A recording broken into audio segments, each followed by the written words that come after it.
remember this from last time I came. Same challenge. Thank you, Cantor, Kathy, and Noah. Yeah, it's so very. I'll speak up.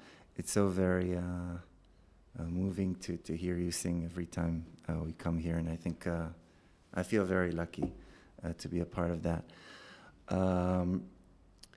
So Rabbi Brown called me and said, Rami, can you come and speak about Israel? And people want to know what's going on. And I was on the other side of the phone. I was like, oh, oy. And I said, yes, but I want to sit down with you and let's have a little conversation before I come to shul, because this can go in many, many different ways. And there's a few things I want to say, very, very short. I'm not going to say a lot, and then I'm going to pretty much open it for questions that you probably have. I think for me, as a shaliach here in the Jewish community, I thought I had it figured out before I came in terms of what am I going to do with political issues. I thought I had it figured out. My idea was that I'm not coming to this community to convince anyone in my own personal political views. It's not something that I'm looking for. I am coming to seek connection and to see what we have in common. And I'm not here to represent this side or the other side in the agreements that we have, the disagreements that we have in Israel. Should I speak up? You hear me okay? I see a few people doing like this. Okay. So that was kind of the big idea. And there's a few different reasons for that. I think we live in very, very challenging times in terms of the way that we conduct our disagreements. And I think we have that in common, those challenges here in America, both in America and in Israel. And I think also our Jewish values have a lot to kind of contribute to that broch that we're in, that very, very big challenge for us that we can't, my feeling and what I see around me, what it saddens me, that just to come to a person and say, I think I disagree with you, that just doesn't exist anymore. It has to be, you are this, you people are that. Has to be generalizing, has to be, we call each other names, we demonize, we apply the worst intentions to the other side.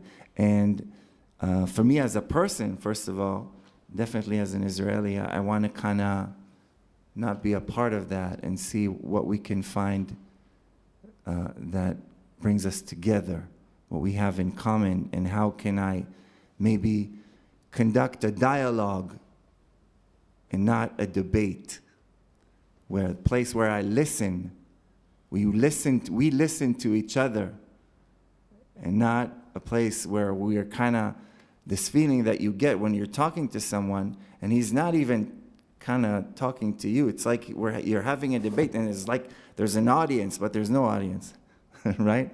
Did you ever get that feeling with maybe someone close to you, a friend or maybe a family member?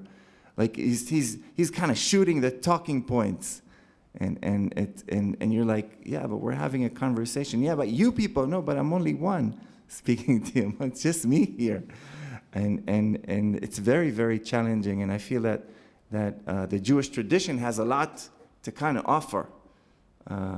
When the vibe, the atmosphere right now is sometimes cancel culture, we offer tshuva, a place where someone, the alternative, when someone can actually repent, is that the word, his sins, and be a better person, and we give them another chance. And when we have media that is very, very to this side or to the other side, we have the very famous Mishnah that I really, really like about Bet Hillel and Bet Shammai from the Mishnah that says that 3 years they argued. There were two different houses, and they had different views on how the halakha should be.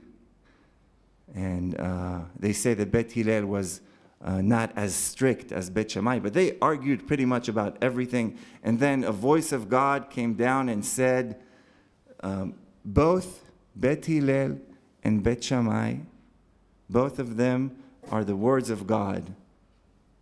Both of them, even though they disagree. But halakha ke Bet Hillel, we should go with Bet Hillel. And why is that? Not because of the content of what they were saying, because of the way that they were conducting the disagreement, because it's known that Bet Hillel, when they would discuss an issue, they would first say, before we present our opinions, just so you know, they would teach it to their pupils. They would say, before we present our opinion, here's the opinion of Bet Shammai. They would give lots of respect to Bet Shammai, even though they differed. So we've been arguing, we're a culture of people that argue with each other. This is what we do, and we know how to do that well. So we have a lot, I think, to offer this world at this point that we're at. And for me, sometimes it's even more important than the issues themselves. So I kind of came with that notion. And but lately, there's a lot of things going on in Israel, and I've been hearing things from people from the community asking me questions. So, what's going on in Israel? Is Israel not a democracy anymore? Are women going to are they going to have to cover their faces now? What's going on in Israel? And that's where I kind of feel that I draw the line. And I told Rabbi Brown, I said, listen, if I'm going to come to shul, I'm not going to say, so if we talk about a two-state solution, for instance, I can very well say, some people think two-state solution is a great idea because of this and that. Some people think it's a terrible idea because of this and that, and kind of represent both sides. But I will not stand and say at this point that, well, some people think that Israel is a democracy, and some people think that Israel is Germany in the 30s, because that's not something that's valid. For me, it's like for you to say, the equivalent, I think, would be for you to say, yeah, some people think that the elections were all okay, and some people think that January 6th, which is now a concept, right? I heard it a lot of times. That January 6th is okay because some people were very mad. No, it's where there's a place where you kind of draw the line. And I think that the protests in Israel against the judicial reform, if you put the subject aside for a second, the way the discourse is being handled right now is very, very misguided and very irresponsible and dangerous. And the message of people saying this is the end of democracy in Israel, which I think, and the nicest word I'm going to say here in shul for that, the nicest word I can find for that is nonsense. because I have other words. For me to say that this is a valid opinion and to represent that, that's where I draw the line. Israel is a very, very strong democracy. Right now, there's an argument in Israel about the judicial reform. This argument, like a lot of arguments, has layers, and there's a lot of things, and a lot of emotions, a lot of narratives mixed inside. But it is not an argument between one side that is for democracy and one side that is against democracy. That is not what's going on. What's going on in Israel is two sides that disagree about how democracy should look like in their point of view. And there's valid, strong arguments to each side. So the part where we kind of demonize and say one side is just against democracy, that's not something that I'm just going to stand here and say, well, you know, some people think that and some people think the other way. I think the discourse in Israel right now is some groups, the way they conduct it is irresponsible and dangerous. And I think it's very unfortunate that everything is so polarized here, both here and in Israel. So people sometimes, both here and both in Israel, feel the need to kind of copy-paste the claims of what they think is their side. So if you're left in Israel, it doesn't mean that you're necessarily left in America. And the other way around. And if you're right, doesn't mean that you're necessarily right. It's different issues, different countries. It's not exactly the same. And some people hear some of the propaganda saying, it's the end of democracy. And they kind of repeat that without even knowing the issues. Oh, yeah, I heard they're going to cancel the Supreme Court. No one is going to cancel the Supreme Court. There's an argument about the balance in power between the Knesset, that legislates, and the Supreme Court. There's an argument. It's an argument that is very important in every democracy, and there's strong arguments here, strong arguments there. And Israel is a very, very strong democracy, and it's going to stay a very, very strong democracy.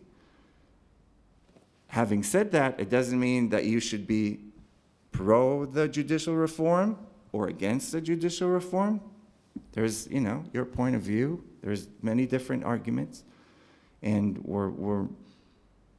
I don't know if there's lawyers here in the room, but I am definitely not a lawyer. There are? No? Yeah? Who's a lawyer? There's one. Okay. So I think I'm going to stop here because I know I have limited time and let you ask some more. We can take a couple questions. So Yeah. raise your hand. Ask some questions.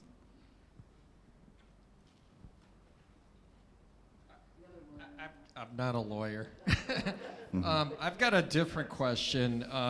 So what's your sense of like how Israelis feel about the United States and at this point? You know, and also on that, you know, it seems like Israel has not. Wait, let me get one. Wait, the second part of it is Yeah. on Ukraine. Like, I haven't heard Israel take a position like supporting Ukraine, and I was curious just what your thoughts are on that. Well, first of all, what Israelis think about America is, you know, there's 9 million Israelis, and even if there were only 2, it was probably hard to represent, you know, all Israelis. So I guess depends on where you stand and how, you know, look at things. At some point, for some Israelis, it's depending on where you stand at a certain moment, it's very easy to say, well, America is saying this, the American government is saying this, the president is saying that, we should listen. Some people say otherwise. It differs. I don't think there's like an answer for that question that I can say for all Israelis.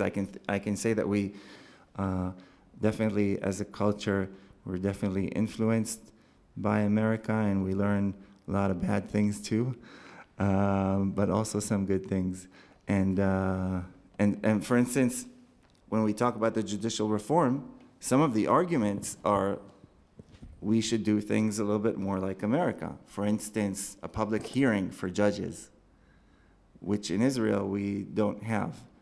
Or the fact that judges here are, like the local judges, you elect them, right? You go to vote for them.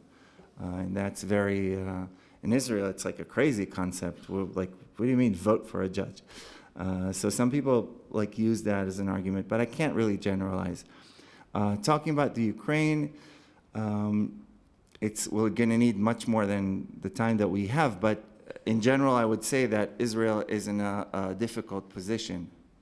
I think most of the people that had said something about it are pretty much pro-Ukraine. I'm talking about government officials. But also, there's a difficult situation. You know, Russia has influence in Syria and Lebanon, and to go against Russia in a very aggressive way can mean maybe there can be results in our security, in people's lives. So I think the Israeli government in general is trying to kind of walk between the lines and being responsible and being in the right place historically, but also responsible for the citizens and their safety, if that makes sense. Anybody else have a question?